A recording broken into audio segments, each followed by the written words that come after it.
Hey guys, welcome to Rock Dads, where we talk mindset, mentorship, and music to help dads connect with their kids.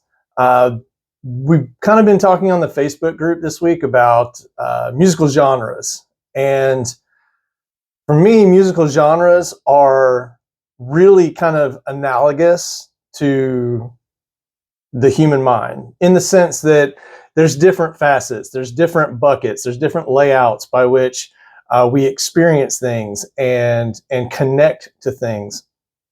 And the musical tone of genres kind of mimic what we might be experiencing ourselves in our lives. And if you take that on the scale of a lifetime, it kind of makes sense because as you grow up, from starting out as a kid listening to nursery rhymes and things with a lot more of a higher register in their sound, again to kind of mimic that higher register that we typically speak to babies and toddlers with.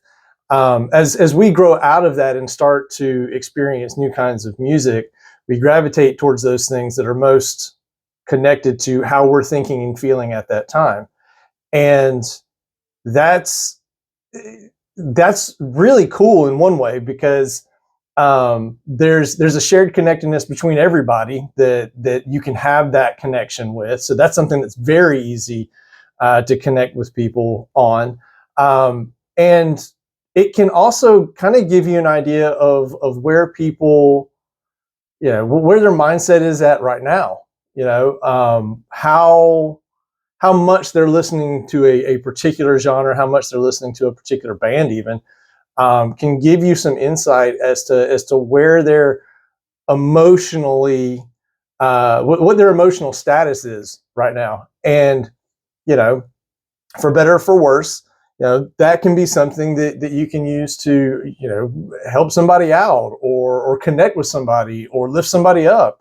And being cognizant of those kinds of things really help with making making better connections, making better relationships, maintaining good relationships, understanding where relationships are at a particular point. It's just a really good subliminal indicator. And granted, it's not an exact science, really, but it's an indicator. It is a factor by which you can make some pretty educated guesses on what the subconscious is doing in another person. And when it comes to specific genres, when it comes to what people listen to the most, really kind of tells you, can give you insight on their general mindset, everyday life. Somebody that listens to a lot of classical, and I'm talking about like low key classical, not Wagner or the harder the harder classical that's out there. Um, it gives you an idea of temperament. If I just saying that, you probably had somebody come to mind.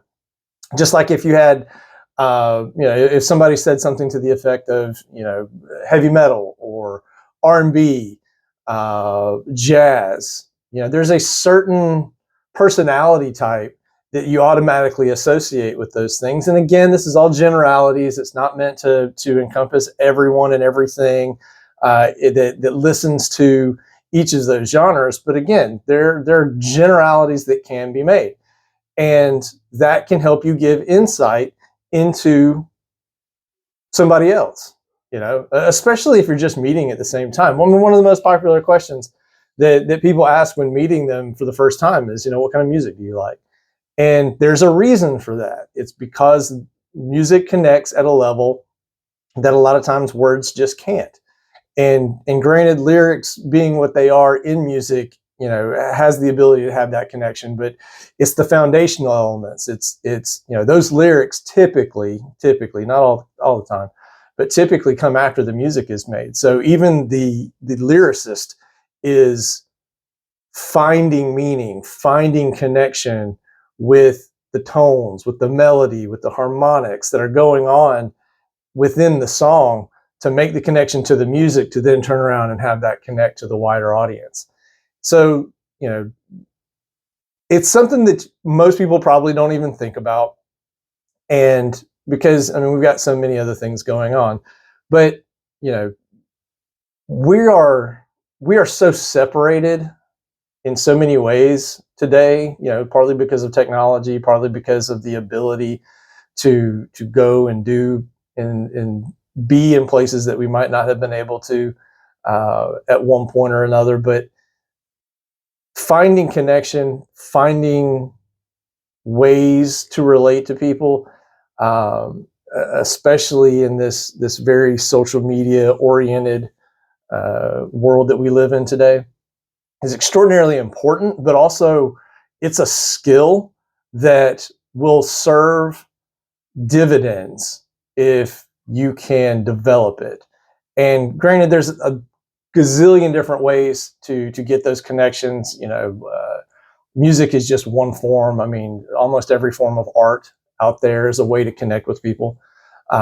However, with music, for me personally, I believe music is pretty much the universal connector, without language, without interpretation. Just from tonality, you can derive a feeling, an emotion, and by that connect with people at a very reptilian level, if you will. And that's, you know, whatever weapons we have, whatever tools we have at our disposal to make the attempts and make the journey of building and creating relationships easier, the better.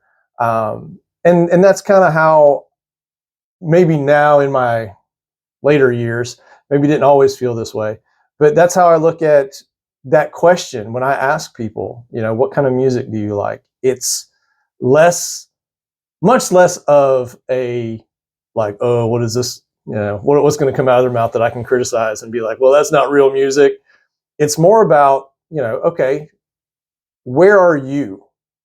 Where are you in your life journey? And what could potentially be going on in your life due to the music that you're listening to? So I use it as a way of insight into having conversations with people. And, you know, as many genres as I like now, because I'm much more open-minded about the different types of music that are out there and what they can mean to people, and how they might even be able to connect to me. It's more intriguing. It's more about, you know, I'm curious. You know, why is it this particular music or that particular music that is what you gravitate towards right now? Because it tells a story, and, you know, who doesn't like a good story? So, um, that being said, you know, all of this can translate over to, obviously, you know, directly with your kids. You know, what are they listening to? Um, how does that reflect their personality right now? I can think about my journey from, you know, being a toddler to a preteen to a teen to, you know, what would the law would classify as an adult. I don't know that if I would necessarily classify myself in my early 20s as a full-fledged adult. Um, but into today, uh, it's very obvious, at least to me, like why I gravitated towards the music I did during those times. Some of it was just exposure, and then some of it was a natural inclination towards a certain sound, and then it turned into, you know, a natural inclination to the experience of music. And that's, you know, one of the reasons I think that I even started this channel and the Facebook group is being able to connect with like-minded people, but also at the same time learn from others on how their musical journeys have affected their relationships with their children, and learn from that. Because at the end of the day, I really believe that music can connect us with our kids in a way that really nothing else can. Um, and I think it's important to have that connection between, for me, myself, and them. but also for the purposes of being able to have conversations that sometimes words just can't express. So all that to say, musical genres, as varied as they are, they're an incredible tool with which to gain insight in relationships and conversations with people. But it's also an incredible tool to kind of get to know where your kid's at when maybe sometimes they don't want to tell you exactly where they are. So thanks for watching. Really appreciate it. If you haven't checked out the Facebook group, Rock Dads Facebook, and yeah, until next time, keep rocking.